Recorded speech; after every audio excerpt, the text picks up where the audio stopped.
صلی اللہ رسول الکریم۔ حضرت موسیٰ علیہ السلام ایک دفعہ اپنی قوم میں بات کر رہے تھے تو کسی نے پوچھا، موسیٰ سب سے زیادہ علم والا کون ہے؟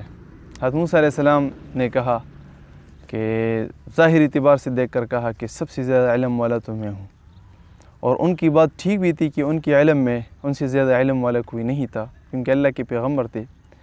لیکن اللہ جل شانہ کو اپنے پیغمبروں کی ایسی ادائی بھی پسند نہیں ہے، بلکہ ان کو یہ کہنا چاہیے تھا کہ سب سے زیادہ علم والا اللہ تعالیٰ ہے۔ اللہ جل شانہ نے کہا، موسیٰ ہمارا ایک بندہ ایسا ہے جو تجھ سے زیادہ علم والا ہے۔ حضرت موسیٰ علیہ السلام نے کہا، یا اللہ وہ مجھے کدھر ملے گا، میں اس سے علم حاصل کرنا چاہتا ہوں۔ اللہ جل شانہ نے فرمایا کہ موسیٰ وہ مجمع البحرین جہاں پر دو دریا آپس میں ملتے ہیں وہاں پر ملے گا تمہیں۔ حضرت موسیٰ علیہ السلام نے اپنے ساتھ ایک خادم لیا جو حضرت یوشع بن نون علیہ السلام تھے، جن کو بعد میں نبوت بھی ملی۔ حضرت موسیٰ علیہ السلام کے خادم تھے، ان کے ساتھ ہوتے تھے ہر جگہ۔ تو زنبیل میں ایک مچھلی لی اور اللہ جل شانہ نے یہ نشانی بتلائی کہ جہاں پر یہ مچھلی یہ زنبیل سے نکلے تو وہیں تمہاری جگہ ہے، مقصود ہے۔ تو بہت تک گئے حضرت موسیٰ علیہ السلام، لیٹ گئے۔ اب جب وہ سو گئے تو یوشع بن نون جو ان کے خادم تھے وہ جاگ رہے تھے، تو کیا دیکھتا ہے کہ مچھلی اچانک زنبیل سے کھود کر پانی میں چلی گئی، اور جہاں پر وہ گئی تو پانی بالکل منجمد ہو گیا، پانی کا بہاؤ رک گیا، اور ایک سرنگ کی طرح ہو کے وہ مچھلی اس کے نیچے چلی گئی۔ بہت تعجب ہوا انہیں۔ جب حضرت موسیٰ علیہ السلام بیدار ہوئے تو ان کا پہلے سے ارادہ تھا کہ میں بتاؤں گا، لیکن جب بیدار ہوئے تو وہ بھول گئے تھے، آگے چلے۔ بہت زیادہ چلنے کے بعد حضرت موسیٰ علیہ السلام نے کہا، آتنا غداءنا لقد لقینا من سفرنا ھذا نصبا، کہ ہمارا وہ ناشتہ تو لے آؤ، سفر کی تکان ہو گئی ہیں، بہت بھوک لگی ہیں۔ تو اتنے میں خادم نے کہا کہ میں تو مجھے ابھی یاد آ گیا، وہ تو میں بھول گیا تھا، اور سارا واقعہ دہرا دیا کہ اس طرح عجیب حرکت ہو گئی، عجیب حرکت سے مچھلی میں حرکت آ گئی، وہ پانی کے اندر گھس گئی۔ حضرت موسیٰ علیہ السلام نے کہا کہ وہی تو ہماری مقصود جگہ ہے، چلو چلو واپس چلتے ہیں۔ بہت زیادہ سفر کرتے کرتے جب وہاں پر پہنچ گئے تو کیا دیکھتا ہے کہ ایک آدمی چادر تھانے لیٹا ہوا ہے۔ حضرت موسیٰ علیہ السلام نے کہا، السلام علیکم۔ تو اس نے کہا، اتنے بیابان جنگل میں سلام کہاں سے، ایسی چادر کھینچی اور کہا، کون؟ موسیٰ علیہ السلام نے کہا، موسیٰ۔ اس نے کہا، بنی اسرائیل کا موسیٰ؟ حالانکہ اس کو پتہ تھا بنی اسرائیل ہی کا حضرت موسیٰ علیہ السلام انہی کے تھے۔ حضرت موسیٰ علیہ السلام نے کہا، جی۔ پھر کہا کہ هل اتبعک علی ان تعلمنی مما علمت رشدا، میں آپ کے ساتھ ہونا چاہتا ہوں تاکہ آپ مجھے وہ علم سکھائے جو آپ کے پاس ہے۔ خضر علیہ السلام نے کہا، یہ خضر علیہ السلام تھے، انہوں نے کہا، انک لن تستطیع معی صبرا، اے موسیٰ تو میرے ساتھ صبر نہیں کر سکے گا۔ وکیف تصبر علی ما لم تحط بہ خبرا، کیسے آپ صبر کر سکیں گے کہ اس چیز کا علم نہیں آپ کے پاس؟ حضرت موسیٰ علیہ السلام نے کہا، ستجدنی انشاءاللہ صابرا ولا اعصی لک امرا، انشاءاللہ آپ مجھے صبر کرنے والے پائیں گے اور میں آپ کی نافرمانی بھی نہیں کروں گا۔ خضر علیہ السلام نے کہا، ٹھیک ہے، پھر اگر صبر کر سکتے ہو تو مجھے کوئی اعتراض نہیں ہے۔ دونوں چل دیے۔ اب دریا کے کنارے جا رہے تھے تو ایک کشتی آ گئی۔ کشتی والوں نے دیکھا حضرت خضر علیہ السلام کو پہچان رہے تھے، انہوں نے کشتی میں سوار کیا، پیدل جا رہے، کشتی میں لے جاتے ہیں۔ آج جب حضرت موسیٰ علیہ السلام خضر علیہ السلام کے ساتھ ہو گئے، جا رہے ہیں کشتی میں، تو اتنے میں خضر علیہ السلام نے کلہاڑی نکالی اور کشتی کو دے ماری، اس سے ایک تختہ جدا ہو گیا۔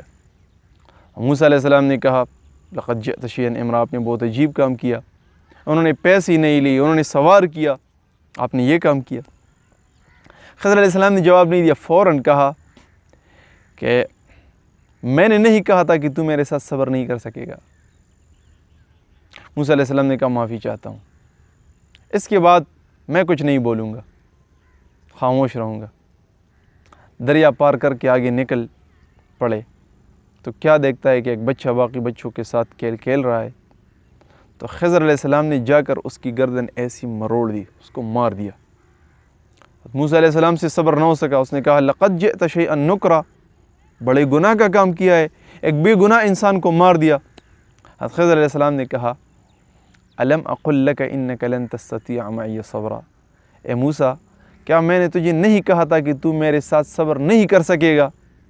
اب موسیٰ علیہ السلام نے کہا کہ میں معذرت چاہتا ہوں، اس کے بعد اگر میں کچھ کہوں تو اپنے ساتھ سے جدا کر دینا، مجھے رخصت کر دینا، مجھے اپنے پاس نہ رکھیو۔ خضر علیہ السلام نے کہا ٹھیک ہے۔ آگے چل لیے، ایک گاؤں پر ان کا گزر ہوا تو بھوک لگی تھی، گاؤں والوں سے کھانا مانگا، گاؤں والوں نے کھانا نہیں دیا۔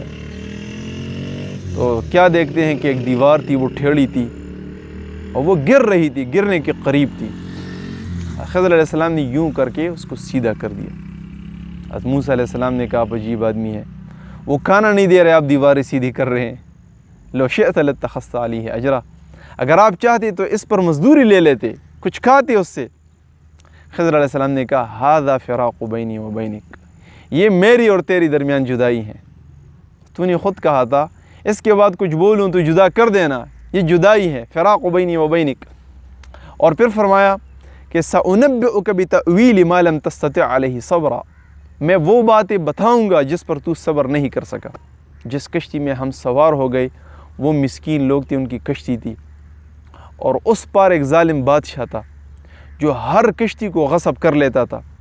اور ایک روایت میں آتا ہے کہ یہ 10 بھائی تھے، جن میں سے 5 اپاہج اور معذور تھے، اور 5 یہ کشتی چلا کر محنت مزدوری کرتے تھے، جو کرایہ لوگوں سے وصول کرتے تھے، اس سے گھر کا خرچہ چلاتے تھے۔ تو جب بادشاہ نے دیکھا ہوگا کہ کشتی عیبدار ہے تو کم سے کم ان کی کشتی نالی ہوگی، اور جس بچے کو میں نے قتل کیا تو اس کے والدین فرمان بردار تھے، اور ان کا ایک اکلوتا بیٹا تھا، اور اللہ کے علم میں تھا کہ یہ بڑا ہو کر نافرمان بنے گا، کفر کرے گا، کہیں اس کی محبت میں ماں باپ بھی کفر کے راستے پر نہ چل پڑے، اور اللہ ان کے ماں باپ کو اس سے بہتر بدلہ عطا فرمائے گا۔ اور پھر فرمایا کہ جو دیوار میں نے سیدھی کی اس کی نیچے یتیم بچے تھے، ان کا خزانہ مدفون تھا، اگر وہ دیوار گر جاتی تو لوگ خزانہ لے جاتے، اور تیرے رب نے ارادہ کیا، چاہا کہ جب وہ جوانی کو پہنچ جائے تو اپنا خزانہ وہاں سے اٹھا لے۔ آپ صلی اللہ علیہ وسلم نے فرمایا کہ میری بھائی حضرت موسیٰ اگر تھوڑی دیر انتظار اور کر لیتے تو بہت سے رازوں سے اس طرح پردہ اٹھ جاتا۔